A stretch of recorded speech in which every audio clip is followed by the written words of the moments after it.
Hello YouTube, this is Morgan Airspeed Prime here with my next The Promised Neverland video. This one's going to be continuing my read-through of the series, and today we're going to be discussing Volume 7 of the manga, and this one is called Decision. So what we cover here is, let me get the names of these chapters here. So we're covering chapters 53, 54, 55, 56, 57, 58, 59, 60, and 61. B06, 32, Part 3, 4, and 5. A Deal, Part 1 and Part 2. Decision, Choose Your Weapon, Goldie Pond, and Try Surviving. So the entire focus of this volume is basically about their early interactions with the man that they meet in this shelter. Very early on it's revealed that it's not William Minerva. It is in fact someone who escaped from one of the other farms many years ago, and he's just older now. And what's interesting is that he is basically presented borderline as like you know, an antagonist in this case, not a villain, but borderline. Like, he is absolutely a challenge for the kids to kind of have to deal with. And what you really get across here is I suppose the difference between the top farm and one of the other farms, in that the main difference between them is like, okay, he's more experienced, but that our main characters are sort of more intelligent, so they're sort of able to outsmart him and like understand more than he thinks they should early on.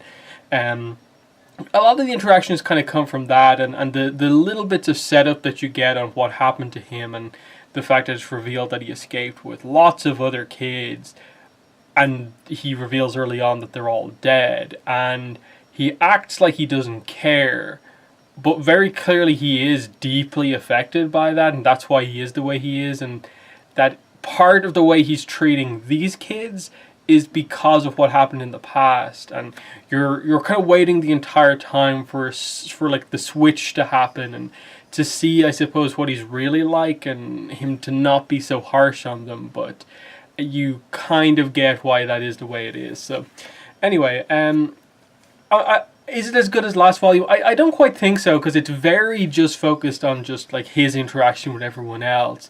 There's a lot of just, you know, okay, get introduced to the shelter, then when they actually go out towards the end of the volume to search for the new place, it's a lot of kind of, again, building up and kind of focusing on stuff that isn't that interesting. They're like, ooh, it's another foresty type area, let's kind of explore it for a little bit, when really you're just waiting for the first attack to happen, and that's exactly what happens. So, you know, it reminds me a lot of some of the early sections when they like initially escaped, of just like, you're just kind of waiting to get through the initial kind of very basic kind of challenges before you get to the, I suppose, plot focused ones. But let's get into it here. So yeah, very early on he reveals that he's not William Minerva, and that he's not here either. That, you know, he's basically looked for him, but he also hasn't been able to find him. So there's this whole mystery of, okay, this is part of the whole William Minerva plan, but it's not him. He reveals that he's their upperclassman. He has a similar pen that they have, so that's how he got here. And he is from a farm known as Glory Bell, and he escaped 13 years ago with other kids. He also used the pen as a guide, and he also came to look for William Minerva. His, I suppose, branding is on his stomach, and it's done with letters instead of numbers, and it's kind of a little bit backwards, so it gets across the idea immediately. The farms all use sort of different branding IDs. It's not just the numbers seem to be more specific to their farm and so on. But yeah, they ask the obvious question, where is everyone else? Where are the rest of your friends? And he just reveals, they died, all of them.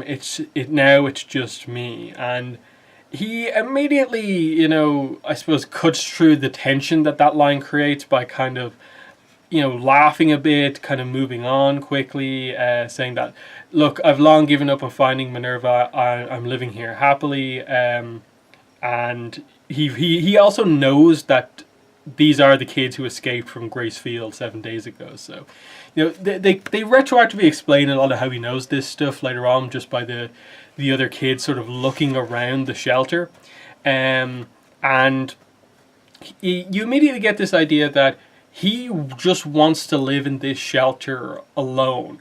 He is not particularly happy about them coming here and planning to live here, even though it was kind of the plan of William Minerva and so on. He doesn't want his share to decrease. He's the senior, this is his home. And he also immediately states that, how did you get here without everyone dying? All of you will die, eventually, surely, definitely, because you're weak. And he then goes into basically this very harsh explanation, and I think it's probably one of the more telling parts from like the entire volume. No, you're weak, I can tell. You've never stood on the edge of death, yet you think you can survive with just the most basic of basic knowledge. You're the very definition of ignorant and silly weaklings. I guarantee it. All of you will die. It's impossible for you to survive in this world. Ray says, like your former companions, and he says, yup. They all died because they were weak, and only I survived. Only I was able to survive. For 13 years, just me, I learned the way to survive. And he says, get rid of useless things. Companions are useless. Hope is useless. Compassion is useless. All of them unnecessary. And the whole time he's saying this, what you get in the manga here is kind of montaging through basically Emma having basically remembering something that relates to all of those things. So when she hears companions, it's all of the people. It's Phil back at the house. It's the other kids with them. Hope is useless, and it's her thinking about the codes and the pen, William Minerva. Compassion is useless, and she of course remembers Norman. So it's this kind of clash of kind of ideologies here of like, here is someone who, without saying as much, is kind of coming across from this way because he was the only one to survive. And I suppose, how did that happen? He's calling them weak because he survived, but you can already tell that he's sort of that way because this is how he's come to accept it, years on after it. And it's the only way he can sort of cope with it, by just saying that they were weak and that's what happened. And it's, I suppose, to avoid any guilt of what may have happened. And Emma's just kind of pure kind of idealism here of her believing in all of those things, because they basically, from her perspective, she is not going to let her team, her friends, her family get like that, like what happened to him. And that's the main sort of clash across this entire volume. It's this happened to him, and he's basically upset because to him they represent what he wanted but didn't get, and he's struggling with all of this stuff and just barely managed to survive on his own. He actually takes Emma at gunpoint here, so revealing that he has a gun, and he basically says, give me the pen and go, or else die here, with the idea that he wants the pen so that they can't get back in, because the pen is like the key to get into the shelter in the first place. Emma, though, actually manages to get out of the situation by delivering a low blow, and he doesn't actually fire, even though he has the opportunity. So they figure out sort of early on that like he's not so brutal. Like he's saying things that make him seem like he's this kind of killer. He will do whatever he needs to do, but he is a lot of talk in all of these situations. Even after this, he does fire at Emma, but purposefully misses, but kind of gives her a little scar on her cheek with the bullet, and so on. And she says, we're not going to leave, we're not giving you our pen, and also my family is not useless. So in the aftermath of this, her speech, our family, our hope, and our compassion are not useless. All of it is necessary to us. He effectively has a panic attack looking at them, I suppose, remembering little bits of his own past. He starts to kind of shake and then just collapses completely unconscious on the ground. And it's an interesting approach because they kind of then have to look after him. This guy's just put them all in danger. They have to look after him. And they're wondering like what exactly happened. It's revealed obviously that they put him in a bed, but they sort of tie him down to the bed to let him kind of rest as they go then exploring around the place. He had mentioned earlier on that he has like books and stuff like that about how the world is, so they go to look for that. And then they find what is effectively, I suppose, a room that he uses, and there's lots of stuff written on the walls. There's kind of markings, I suppose, referencing days. The word help is written over and over and over again. Poachers is written in big letters. And then, most notably, names on the wall. What's it here? Maria, Flor, Annie, John, Lucas, Viviana, Erica, and all these type of names. Clearly, obviously, those being the people he escaped with. And the result in all of this is while he's sort of unconscious, they sort of take over and get themselves used to the shelter. They figure out that, okay, there's baths, there's not a ton of food, which gives you the idea that, like, okay, the food that was here sort of ran out, but you're able to run the shelter fairly sustainably through just brief excursions outside. There's a garden so that you can grow stuff. Water comes from an underground well. Like, it's not a case of he was correct in saying that if they all stayed here that there wouldn't be enough supplies to go around. The shelter is self-sustainable. It's just something with him where he wants to be alone for some reason. So they over a meal they all kind of acknowledge that, you know, basically their journey up to now, what they've established basically is that here is this sort of stability here. Here is like a base of operations, that there's a level of safety here, but they still have to plan the next stages of their trip. They still will ultimately have to go back and get Phil at some point, but they've made some progress here and no one's died since they escaped. So they're feeling positive about this, arriving at I suppose, a successful first stage of the journey. And then towards the end of this chapter 55 here, they just teased that he's got up from the bed and has a knife, and, you know, what's he about to do? He says he's about to teach them a lesson, but as we see, they kind of have a plan for this as well.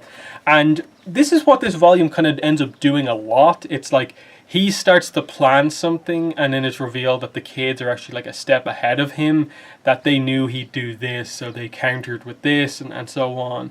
The big reveal, I suppose, world building wise, that we get is that there's no books past 2015, which, from like, all of them were published before 2015, yes. So there's no books from after 2015, which gives them this idea about William Minerva of, like, he was able to, I suppose, supply information in to a certain degree, but then after that point something happened, and, you know, they get this sense that, like, really modern information they don't have, that they're working on sort of old, outdated information to a degree.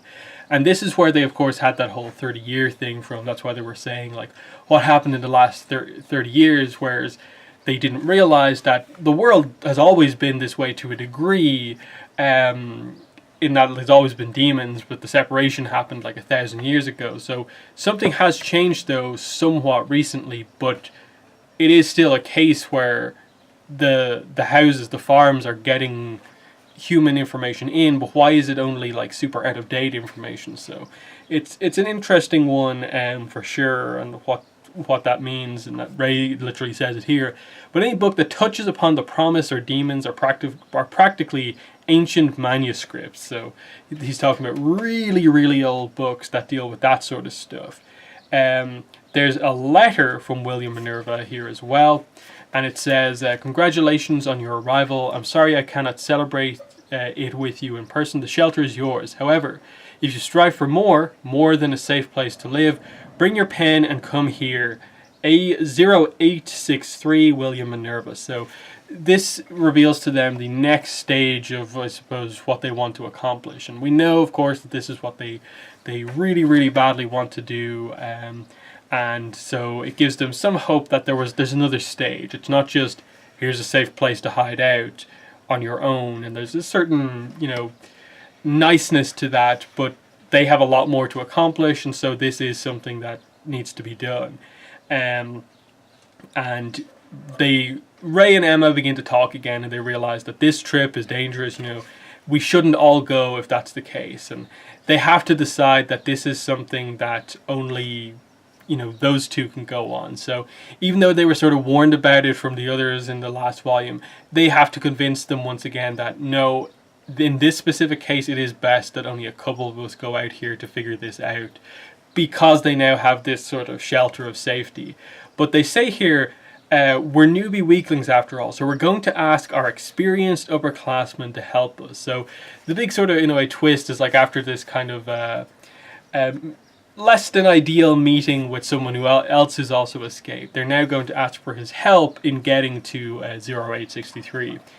So this is when he kind of storms back into the room, and they're completely prepared for him, at least Emma is, and she really puts on a bit of a show here. This is one I'm looking forward to seeing in the anime, especially the anime dub, now that that's sort of started, and I actually really like the dub voice actors that they've chosen.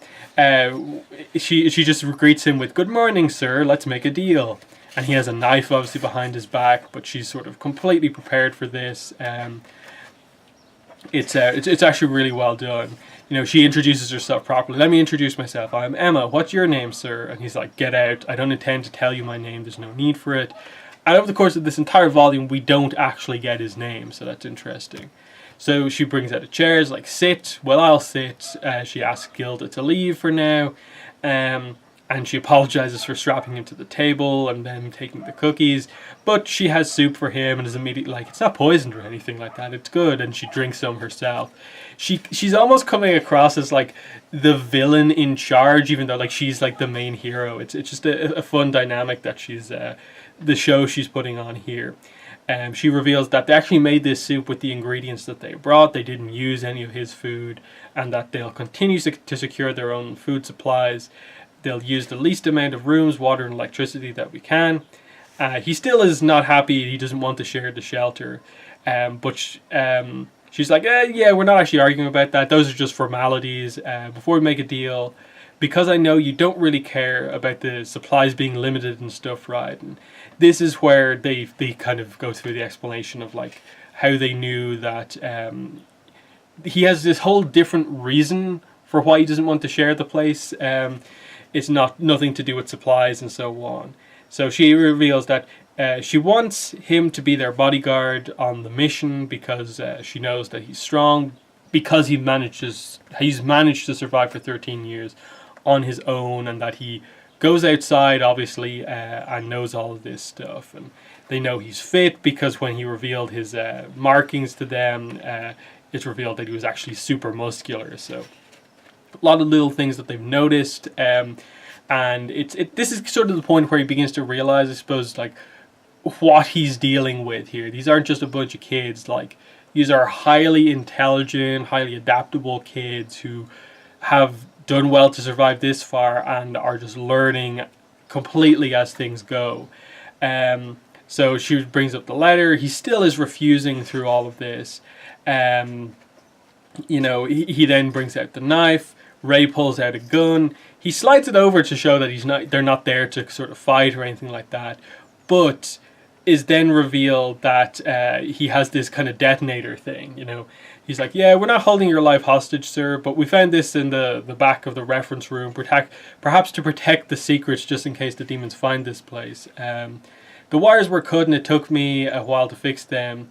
This emergency detonator, so let's make a deal, sir, or else we'll blow up the shelter." So they're basically threatening him with, "We'll blow up this shelter if you don't help us do this." And this is where they really get into the idea. The one real thing they're able to get over on him is that they can tell that he's actually just personally and emotionally attached to the shelter and kind of everything in it. So that the way that they can get what they want with him is just by threatening damage to the shelter, the destruction of it here. And as we see in a little bit, also just damage to any little thing within it. That's how sort of particular he is about this. So they immediately have located his weakness in all of this, and you know, it's this kind of crazy moment that like they're willing to blow themselves up for this, but it immediately gets them the sort of victory that they want. He says, "What do? I have a chance if I can fight back, but they're going to keep causing me trouble. Search for Minerva. If it's going to be a hassle anyway, that might be better. Actually, it might be fun." And he agrees to it here. He says, "I'll only guide you, I won't protect you, and I won't risk my life." And he, again, this is where he again refuses to give his name and gives everyone a nickname. He specifically calls Emma Antenna Shorty, and what is it he calls Ray? One-eyed sleepyhead. Dawn is called Beanpole, and all this sort of stuff. So he refuses to learn their names to get personal with them, and keeps the distance by not giving their names. But now that they're sort of onto him, you know, before he's about to leave, he's giving them all these specific rules about how the shelter's meant to operate. He's talking to the younger kids, but even they sort of take advantage of him, as you can see here. Just up there near the top, she threatens to break one of the cups, and immediately he sort of backs down on some of the rules. So it's revealed that Ray was sort of pushing the limits of how much they can sort of manipulate him using this tactic. So that's interesting. Yeah, this is, you know, Emma and Ray at this point reveal that they're using this as this opportunity to learn even more survival skills, that just by him being there, they'll learn survival tactics from him, you know, personally, basically, and how to do this. And they have 4 days before they're going to leave here, which they sort of montage through. They don't focus on it too much or anything like that. Emma asks some obvious questions here before they leave. You know, she asks, "What are the poachers? How far did you get last time? Did you reach A0863? Why did you quit searching? How did all of your friends get taken out?" And he doesn't answer any of these questions, but there's a slight hint of him opening up here. You know, he says, "You're a good family. That's why I hate you. You get on my nerves. It makes me sick. I want you to disappear now. Can you understand? Can you even understand how one decision can ruin everything? The fear of your ideals and decisions killing your friends. Live in the human world with your entire family. Is your decision correct? They're not useless. All of them are necessary. I'm looking forward to seeing if you can still say that after this journey." So, you know, they're going for the idea here of the person who's experienced the like harshness of this world, expecting the idealistic person to get kind of brought down to his level, and he's just going to guide them to basically experience these harsh realities basically as well. So one final thing before they leave is that they go down into the secret room. It is the armory, where there's tons of guns. There's like, it's revealed that there's bombs, there's like a rocket launcher in here. Like there's a whole, you know, armory worth of weapons here. Like every kid could have multiple weapons. That's how many weapons are here. And again, he doesn't give them any advice. He's just like, yeah, choose some weapons, we'll go out. And what they start here in this last few chapters is just this idea that, okay, they're aware he is not going to directly teach them, so they watch everything he does. So as he equips for going out, they sort of follow suit, but change up things slightly differently, in that like he takes a rifle and extra ammo and a knife, and Emma's like, okay, I'll take the knife, but one of those rifles is probably too big for me, so she takes a pistol instead. Ray, I think, does take a rifle and also a knife as well, so, you know, slightly different approaches. She kind of would prefer to take a bow and arrow, like she learned from Sanju in the last volume.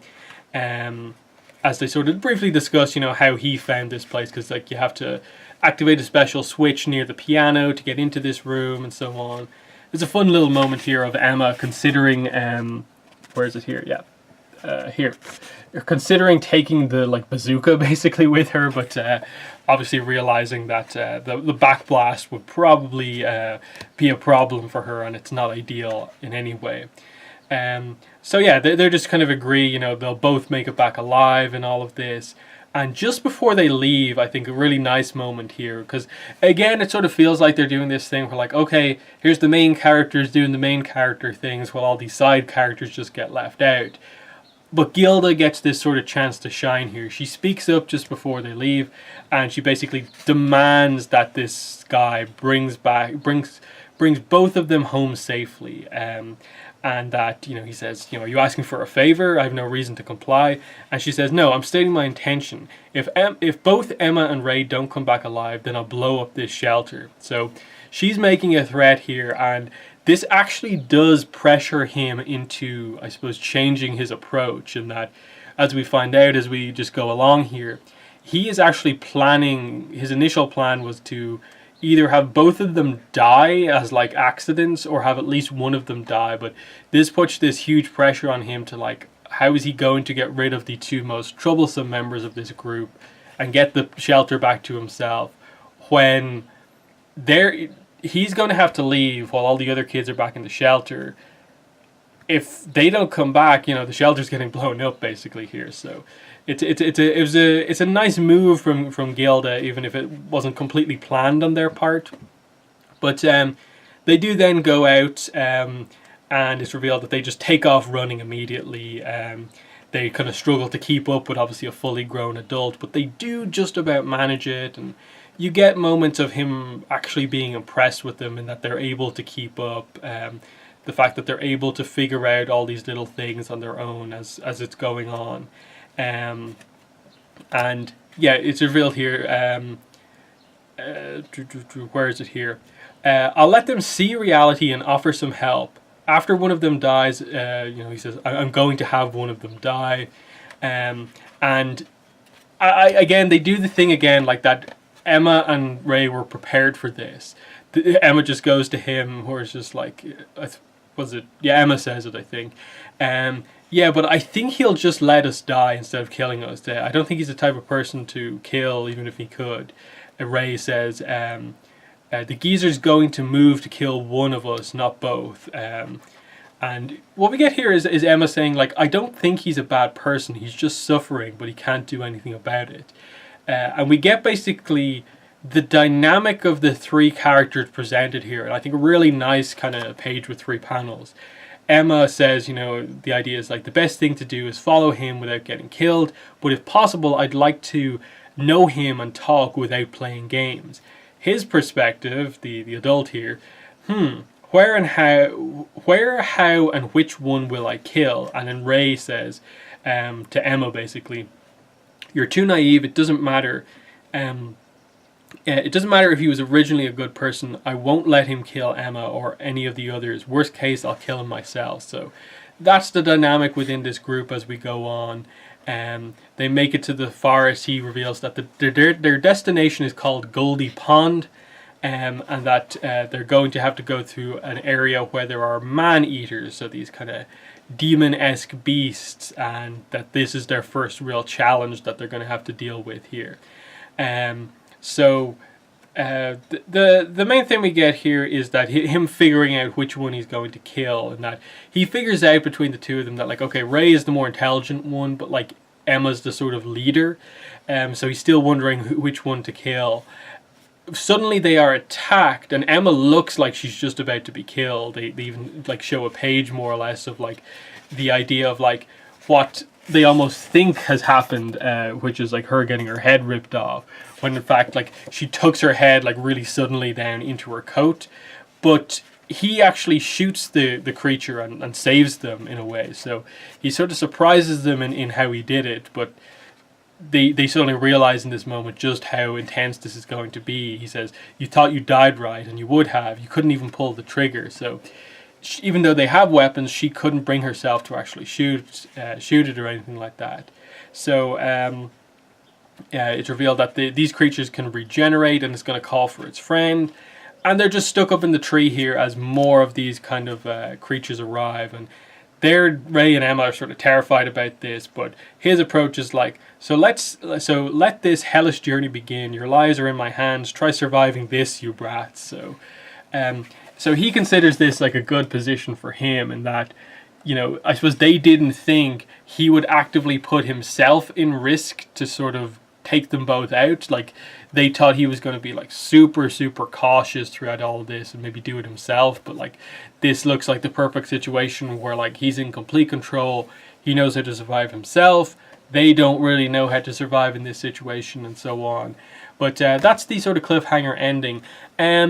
Like I said at the start, like I don't think it's as strong of a volume as the previous one. I like the focus given to this guy, and there's a lot of interest to it, but it is a lot of just teasing of basically why is he the way he is. There's like teases of like small aspects of the backstory with him, of like a decision went wrong and people got killed, and it just kind of compounded and compounded, and we're left with this situation now where he is sort of mentally unstable when it comes to, you know, the idea of sort of family and, you know, trusting people being brought up, and that he's so much this kind of solo character that suddenly an idealistic family where everything's working out is this thing that really, really does affect him. And in that perspective, it's actually an interesting dynamic to have of this guy who escaped all these years ago and has only managed to gain any sort of stability by just surviving in this shelter just on his own, and he's lost all the people he cares about.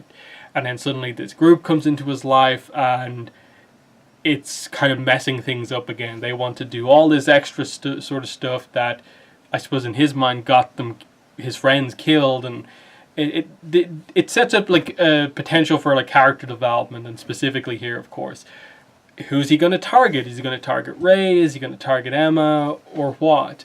And then how are they going to get out of this? How will they maybe convince him to properly side with them? And are we going straight to Goldie Pond? Are we going to go back? Are we going to retreat?